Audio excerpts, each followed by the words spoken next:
We are so back. It has been a while since my last upload. Oops, a lot has happened over the last few months. Things like running a half marathon, performing at Ocarina Fest, seeing my all-time favorite childhood band in concert, going back to school to study my MBA, being best man at my brother's wedding in Ireland, visiting London for a week, and sadly, my cat Charlie passing away at 14 years and 8 months old. But let's rewind. In summer of 2022, I got laid off from my last full-time job with Aver Media. A lot of the time since then has felt like I've been treading water, putting in effort somewhere, but ultimately going nowhere. And I was trying to make things happen at that time, sending hundreds of job applications out, doubling down on YouTube, picking up freelance clients, and more. But not much was changing. Clearly, I needed to make a major change in my life, but fortunately or not, major changes were coming. In April of 2023, my previous long-term relationship unfortunately ended. That forced the first reset of 2023 for me, and I've improved myself a lot since then. Namely, I've gotten in really good shape. Like, I had Uncle come over and he was like, "Andy, have you been hitting the gym?" And I was like, "Yes, I have. I have indeed."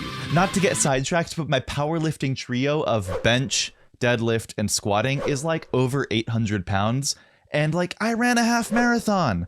I've run a 5K in under 24 minutes. I'm in real good shape now. Let's go. But anyways, we're getting sidetracked. My next major reset was actually something that I chose to do, which is pursuing an MBA. So in August, that's when I started class. And I gotta say, starting this MBA program has been one of the biggest boons to my mental health of anything in the last like 2 years. My life has so much more structure again, and it feels like I'm actually moving towards something instead of just treading water. I'm making new friends, I'm seeing new opportunities, and I'm really feeling like my skills are improving just as a professional. And on top of that, I might also pursue a master's in finance because there's so much overlap with the MBA.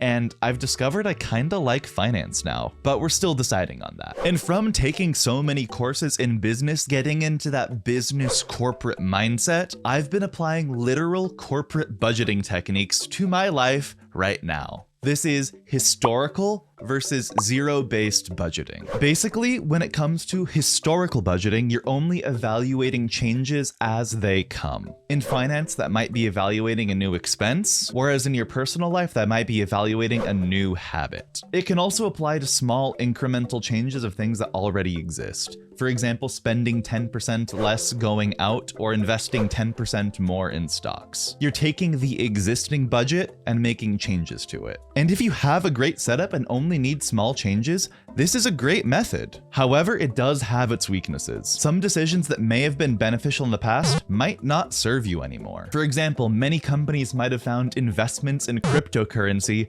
really appealing around 3 years ago, but now they might not want to hodl. God, why did I write that in the script? I made a crypto joke?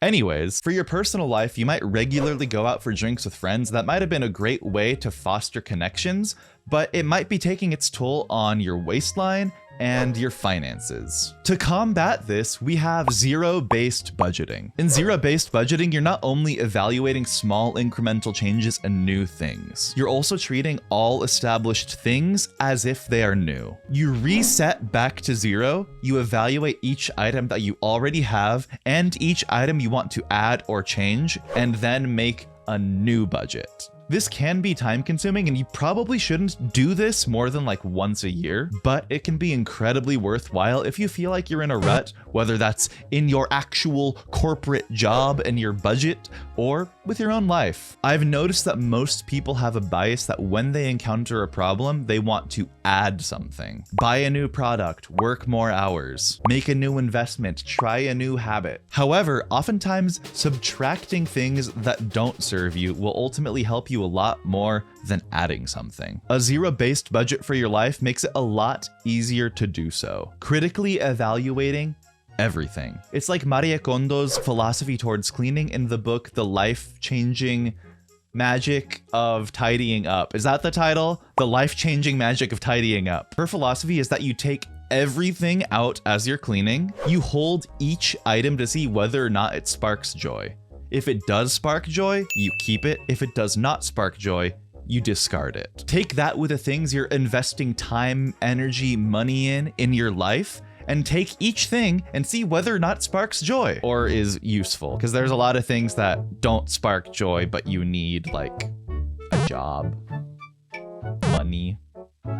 Let's make a budget of everything in our life right now. I'll start with an example of what's actually in my life right now. So right here we have the old budget, which is everything that I'm currently spending my time on doing. I have my MBA program, strength training, running, freelance work, more freelance work, other freelance work, my part-time job, the YouTube channel, my diet or lack thereof, the job hunt, Okabanda, and drinking. That's not saying, oh, I drink all the time. It's just the concept of doing it, because I'm doing a dry January right now, so it's just something to think about right here. Our columns are, we have the item, how it helps, how it hurts, and then we check whether we want to keep it. So we're evaluating all the things we apply in our life, seeing if we want to keep them. I can't exactly get out of the MBA program when I've come this far, so we're obviously keeping that. I'm gonna keep my strength, my running, etc. Then we also have a section of new things where we have the item, how it helps, how it hurts, and whether or not we should add that thing.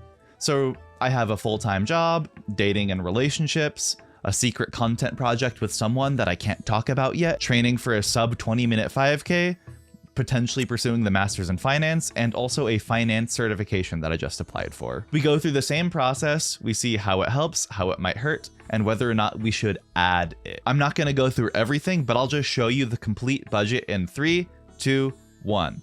So I've gone through everything, listed how things help or how they might hurt, such as like time commitment, tuition cost, effort spent doing something could actually be used to find a full-time job or work on YouTube. And then I've gone through all the things that I want to add. There's a reason I have green boxes, oh gosh, undo that. But there's a reason I have green boxes here that are unchecked. It's because I don't need to add these things right away. I still can decide as it happens. Like, I'm gonna keep applying to full-time jobs. Full-time job would replace job hunt and a lot of my part-time and freelance work. And then the other things, training for a 5K at a sub 20-minute pace, a finance certification, and also doing a consultation practice that I've been brainstorming with one of my professors, I'm adding those. So the final budget, it's looking like a lot of the same with actually a couple things added. We still have the weekly running, but it's for 5K. So we're still doing our running with the same amount of training. We're just doing it for speed the same number of days a week. So it'll take less time actually, because when I was training for a half marathon, I would be running at like 4 hours a week, 5 hours a week.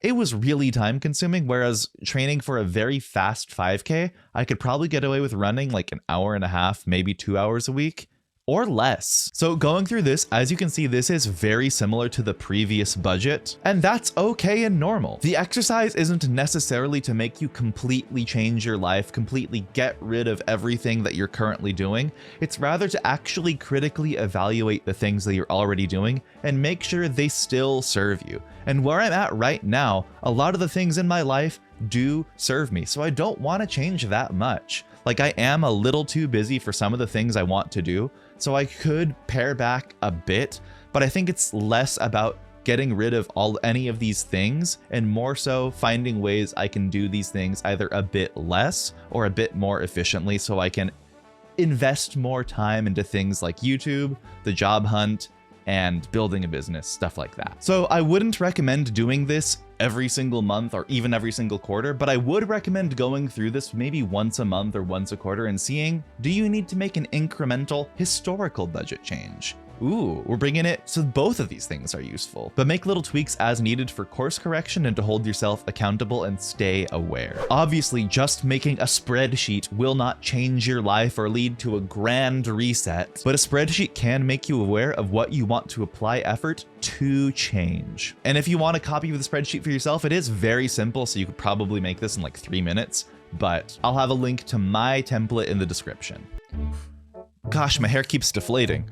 God, does it look like I have a beauty filter on? Because this camera does not have a beauty skin smoothing filter. Maybe I'm just really pretty now. I have been working on my skincare. This exercise showed me where I want to be applying more effort, but may not have been doing enough. And that is primarily here on YouTube. I kind of disappeared for the second half of 2023. Even if it's only like one video every 2 weeks with some TikToks and shorts, I will be regular again. I will be regular on YouTube somehow. That's what this exercise really showed me. I want to keep investing in YouTube, and I have not been doing enough over the last 4 or 5 months. So considering I've disappeared for so long, I cannot thank you all enough for your continued support. And if you're new here, go ahead and subscribe. Sometimes incremental change is enough, but oftentimes a complete zero budget reset is what you need. If that is what you need, I hope this video helped. Thanks to my patrons. I haven't checked to see if I have any, but if I do, I'll put your names up here. Bye!